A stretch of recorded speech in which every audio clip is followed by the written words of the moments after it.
Imagine, in a small, quiet town, there was a house that everyone said was haunted. No one knew for sure what had happened there, but everyone avoided going near it, especially at night. This house was at the end of a narrow street, surrounded by ancient, shadowy trees that whispered secrets to the wind. The inhabitants told scary stories about the house, saying that anyone who dared to get too close could hear mysterious whispers or see shadows moving on their own. One day, a family moved into town and, not knowing the local legends, bought this house for a surprisingly low price. The family consisted of Joao, the father, Clara, the mother, and the two children, Lucas and Anna. They were excited to start a new life there, but from the first day, strange things started to happen. The first night, while everyone was sleeping, Clara woke up to the sound of footsteps coming from downstairs. She thought it was Joao, but when she turned around, she saw that he was fast asleep beside her. Clara's heart started beating faster. She tried to ignore the noise, thinking it might be the house settling down. However, the footsteps continued, louder and closer now. Clara decided to go downstairs to investigate. With each step she took downstairs, the noise seemed to get louder. When she reached the living room, she saw something that left her frozen with fear. There was a shadowy figure standing in the middle of the room. Clara tried to scream, but her voice wouldn't come out. The figure began to slowly move towards her. Desperate, Clara ran back to her room and locked the door. She spent the rest of the night awake, listening to footsteps on the other side of the door. The next morning, Clara told Joao what had happened. She tried to assure him that it was probably just his imagination. But Clara knew that what she had seen was real. Days passed and the strange events continued. Lucas and Anna began to hear whispers in their rooms at night and objects in the house moving on their own. One evening, while Clara was tidying the living room, she heard a soft laugh that seemed to come from the hallway. Thinking it was Anna, she went to check it out, but found the hallway empty. Clara called Anna and Lucas, who were playing in the backyard. They had not entered the house. Clara began to feel increasingly nervous and restless. One evening, while the family was having dinner, they heard a noise coming from the basement. Joao, wanting to prove that there was nothing to fear, grabbed a flashlight and went to investigate. Clara and the children waited anxiously in the kitchen. Minutes seemed like hours until Joao returned, pale and shaking. He said he had seen something he could not explain. An old rocking chair, which had been stored downstairs, was moving by itself, back and forth, as if someone invisible was sitting in it. The family began to investigate the history of the house. They discovered that many years ago, a woman named Helena had lived there. Helena was a recluse who rarely left the house. They say she was a witch and had made a pact with evil spirits. When she died, her soul never left the house, and the spirits she had conjured continued to haunt the place. Determined to protect her family, Clara sought the help of a local priest. He arrived at the house and performed a purification ritual, but warned that the spirits were very strong and that the family should consider moving. Clara and Joao decided it was time to leave the house, despite having invested so much in it. As they prepared to leave, the paranormal events intensified. Lucas and Anna began seeing shadows moving through the hallways. One night, Lucas woke up screaming and saying that a cold hand had touched his face. Clara and Joao ran to his room and found Lucas shaking with fear, pointing to a dark corner of the room. Clara turned on the light, but there was nothing there. On moving day, as the family packed up the last of their things, Clara felt a cold presence behind her. She slowly turned around and saw the shadowy figure once again. This time, the figure whispered something Clara couldn't understand, but it made her heart nearly stop in fear. They ran out of the house, never looking back. Even after moving, Clara sometimes still dreams of the shadowy figure and wakes up in the middle of the night in a cold sweat. The house remains empty to this day, and its dark history spreads fear throughout the town. No one dares to live there anymore, and the house grows more and more dilapidated, with broken windows and doors creaking in the wind, as if it were still alive, waiting for its next victim. I hope you liked the story, because the second story is even more chilling. Just don't forget to see if you're already subscribed to the channel so you don't miss any terrifying stories. Just imagine, after a long day at work, you finally get home. All you want to do is relax on the couch with a cup of hot tea, maybe watch an episode of your favorite series. The house is silent, except for the soft sound of the wind hitting the windows. But suddenly, you notice something strange in the corner of your eye. A shadow moves across the room, but there is no one there. It must be just my imagination, you think, trying to convince yourself that it was just a trick of the light. But the shadow appears again, gliding across the wall as if it had a life of its own. You feel a shiver down your spine, but you try to ignore it, focusing on the hot tea in your hands. The minutes pass and, out of nowhere, you start to hear noises coming from upstairs. They are light footsteps, as if someone is walking around there, but you know that you are alone in the house. Curiosity and fear begin to grow inside you. Determined to investigate, you go up the stairs, each step creaking under your feet like a dark warning. When you reach the top, the silence is overwhelming. You open the bedroom door and suddenly it slams shut behind you. Your heart races and the air feels heavier. Looking around, you see a picture frame on the bedside table. It had been lying down before, but now it's upright, facing you. The picture inside the frame looks different, darker, as if something is watching you from inside it.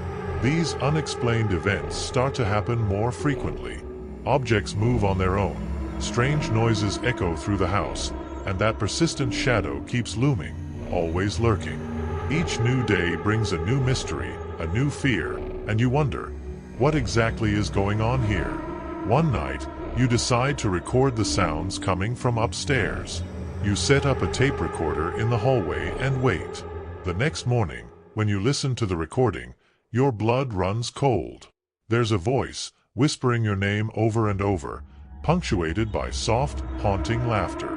The words, "Come play," appear several times, like a sinister invitation. Determined to understand what is happening, you begin to research the history of the house. You discover that many years ago, a family lived there, and they all mysteriously disappeared. They say that the house is haunted by the spirit of a child who loved to play hide and seek, but was never found. Neighbors say that sometimes you can hear children's laughter and light footsteps, as if the child was still playing.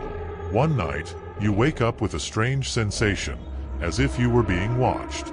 You open your eyes and see a small, dark figure at the foot of the bed. It doesn't move, just watches you with eyes that seem to glow in the dark. When you turn on the light, the figure disappears, but you know it wasn't a dream. Events intensify. Doors slam shut on their own, lights flicker, and the child's shadow appears more frequently. Desperate, you decide to call a paranormal activity specialist. The investigator arrives, armed with strange equipment and a serious expression. He spends the night in the house, trying to capture evidence of what is happening. In the morning, he shows you the recordings. Sounds of laughter, footsteps, and whispers mix into a frightening chorus. The investigator advises you to leave the house, saying that the energy there is too strong and dangerous. He mentions that sometimes spirits get trapped in a place, repeating the same events over and over again. You decide to take his advice and start packing. On the day of the move, as you load the last box into the car, you look out the bedroom window and see the child again. She watches you, motionless, with a sad expression on her face. A final shiver runs down your spine as you get in the car and drive away, leaving the house and its mysteries behind. Even after you move, you sometimes have the feeling that you are being watched.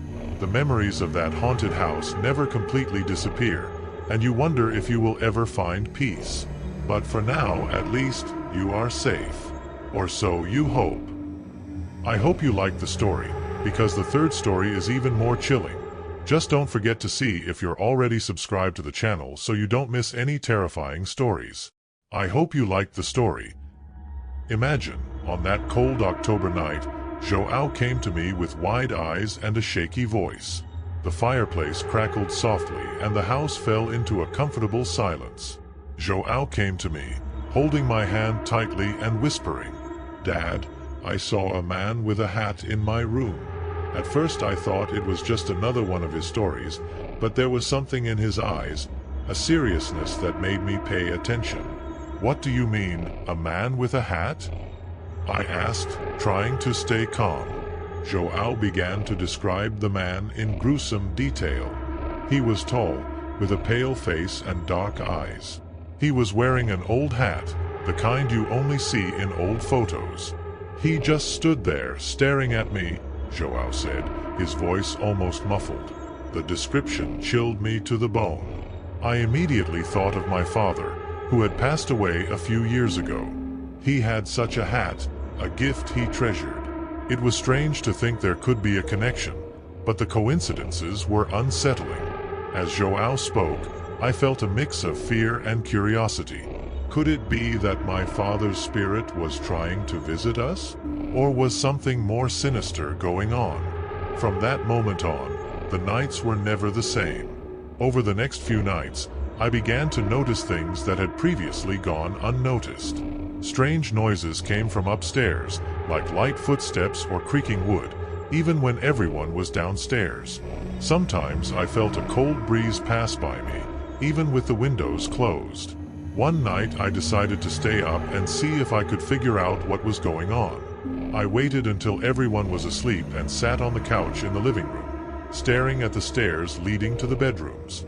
The clock struck midnight when I heard the footsteps. They were light but distinct. They came out of João's room and slowly descended the stairs. My heart beat faster with each step that brought me closer.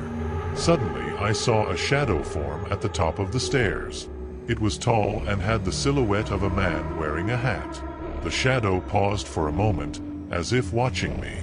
Then, slowly, it began to descend the stairs. "Who's there?" My voice came out shakily. The shadow didn't respond, but continued to descend. When it reached the last step, the figure materialized. It was the man João described, tall, with a pale face and dark eyes. He stopped in front of the fireplace, the light from the flames casting dancing shadows across his face. "Remember me?" A deep, raspy voice echoed through the room. It was my father's voice. "What do you want?" I asked, trying to remain calm. "Protect John," he replied. "There's something here that shouldn't be." Before I could respond, the figure disappeared, leaving only a faint smell of tobacco in the air. I spent the rest of the night awake, trying to understand what had happened. The next day, I took João for a walk in the park, trying to shake off the feeling of fear that was hanging over me. As we walked, I tried to think of how to protect my family. What did my father mean by, "There's something here that shouldn't be"?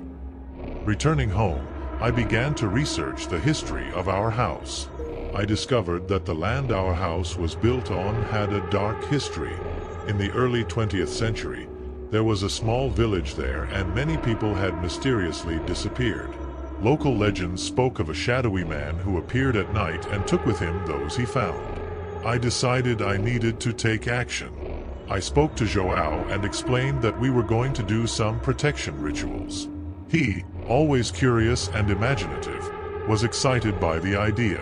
Together we spread salt around the house and placed protective amulets on doors and windows. That night, as we made preparations, I felt a presence watching us. I looked out the window and saw the silhouette of the man in the hat. He was standing outside, staring at us with his dark, empty eyes. "Are we protected, Dad?" João asked, taking my hand. "Yes, we are, son," I replied, trying to hide my own fear. "We'll be fine." A few days passed without any incident. I began to believe that the rituals were working. But one particularly cold night, I woke up again to the sound of footsteps. This time they were faster and more frantic. I ran to João's room and found him sitting on the bed, crying. "He's here, Dad. He's in my room," he cried. I looked around and saw the shadow of the man in the hat in the corner of the room. He looked more real than ever, his eyes fixed on John. "Leave us alone," I shouted, taking a step toward the shadow. But before I could do anything, the figure disappeared, leaving a deathly silence in the room. I took João in my arms and carried him to my room. We spent the rest of the night together, trying to find comfort in each other. The next morning, I decided it was time to seek help. I spoke to a friend who knew a respected medium in town. He agreed to visit us and try to understand what was going on. When the medium arrived, he went around the house feeling the energies and trying to communicate with the spirits present. He stopped in the living room, where the figure of the man in the hat had first appeared. "There is a very strong presence here," he said with his eyes closed. "It is a restless spirit, caught between this world and the next. It wants to protect, but it is also conflicted." "What can we do?" I asked. "We need to perform a release ritual," the medium replied. "This will allow the spirit to find peace and go on its way." That night, the medium performed the ritual. We lit candles, burned herbs, and recited ancient prayers. The atmosphere in the house changed, becoming lighter and calmer. We felt a gentle breeze pass by us, like a sigh of relief. After the ritual, we no longer saw the man in the hat. The house became a place of peace and safety for our family again. João, although still a little haunted by the experience, began to sleep peacefully again. I learned that sometimes the past can manifest itself in unexpected ways, but with courage and determination we can face and overcome our fears. And so, Raphael, our October story became a memory, a reminder that the love and protection of our family is stronger than any shadow of the past. Tell me which story made your hair stand on end? Tell me which one you liked the most? Because in the next video the story is even more chilling. Just don't forget to see if you're already subscribed to the channel so you don't miss any terrifying stories.